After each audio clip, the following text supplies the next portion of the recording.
if you basically go in and create a team from scratch, you can obviously do the very, very basic things like name that team and where that team play and what their home stadium is. Pick one of the home stadiums that they'll play all their home games in. And then you move into designing the uniforms for them. So the uniforms are made up, with a large number of different components. So for example, on the helmet alone, there's kind of like three, or I guess four, if you count the very side areas of sort of stripes that aren't physically there, but are there if you color them. So they give you the option to have different types of stripes on the helmet.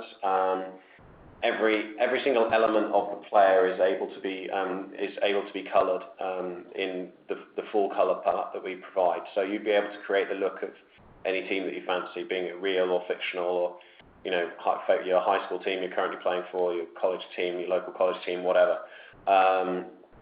Very, very flexible. Then even deeper is the logo creation toolkit itself, which is incredible what it can actually do.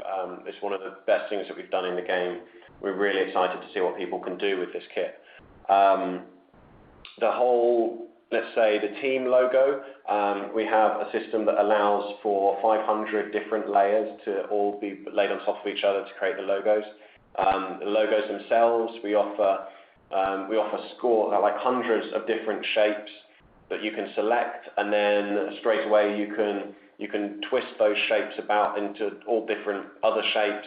So really, you've got infinite choices and infinite ability. It's only really limited by just your imagination and how good you can get yourself. And at this toolkit, and we fully expect people to be very imaginative, very creative. We've seen what similar toolkits have inspired people to do in other similar games. So, but I'm very excited about the end zones, especially because when you've got something basically a sort of fresco stretched right across the width of the field, I think people are going to come up with some very, very imaginative things. You get 1,000 layers. Oh, I had a question along those lines. Will there be anything in place for people to share their created logos, say on Xbox Live with other players? Any type of game sharing like that? It's not something that we've built into. It's not something we've built into the game. It was something we were interested in doing, but it was one of those things that we were potentially just trying to be a little bit careful about straight off the bat. So, I'm sure you guys appreciate the sort of issues that kind of thing may throw up. Yeah. But I mean, in terms of sharing, there's sharing in a sense that if you create a team, you can take that team online. It's not something that just lives on your Xbox or your PS3. You can take that team online, and if you play your friends online, they'll see exactly to the pixel what you've created. So it'd be nice, or just leave massive 10-foot insults to people in the end zone of your team. Whatever. It's up to you. Okay, moving on to Euphoria. EA has utilized your technology like the Euphorian 3D animation system for other titles. We're curious to know why you didn't shop your Euphoria engine to EA Tiburon for the Madden series. I mean, anybody is entitled to inquire after Euphoria. We're always happy to talk to anyone. It takes a lot of custom integration. We work very hard to build Euphoria. We work very, very closely, hand in hand with developers that use the engine. We take a lot of pride over making sure that it works very well in games. It's not something that you can simply drop into a game. A lot of games, you really have to design a game to benefit from the Euphoria engine. So I guess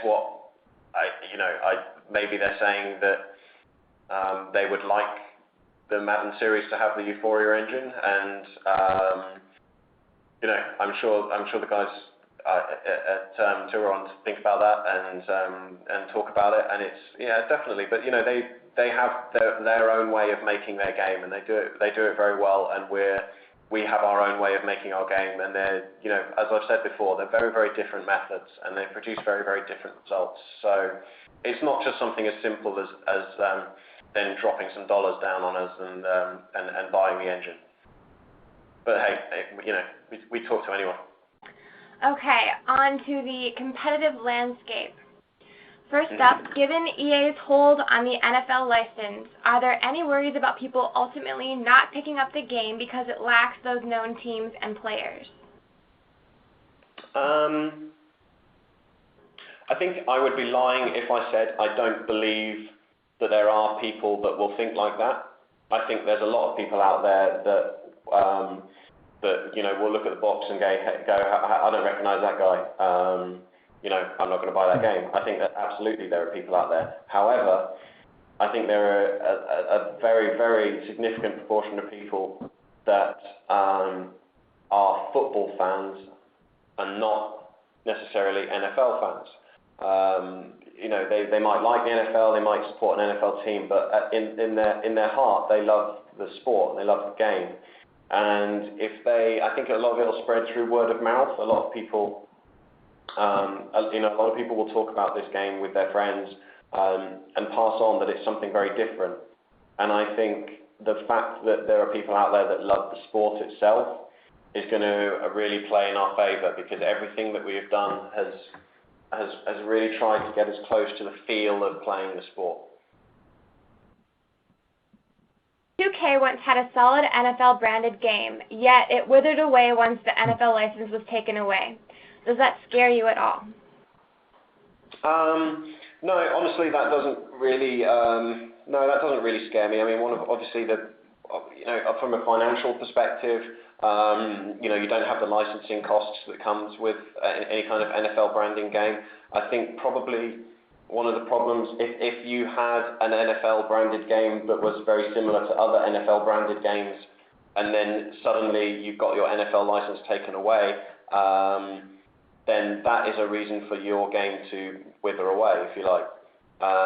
We're doing something very, very different, and as I keep saying over and over again, I'm sounding like a broken record, but our difference is one of our major strengths. If we were doing exactly the same game, as if we were basically trying to copy what Madden does, trying to recreate any of that, then yeah, definitely something that would be quite scary. But at the moment, because we're doing something very different, it's not something that scares us at all. We're pretty happy with where we are. Okay, we've talked about the potential to make BackBreaker a franchise.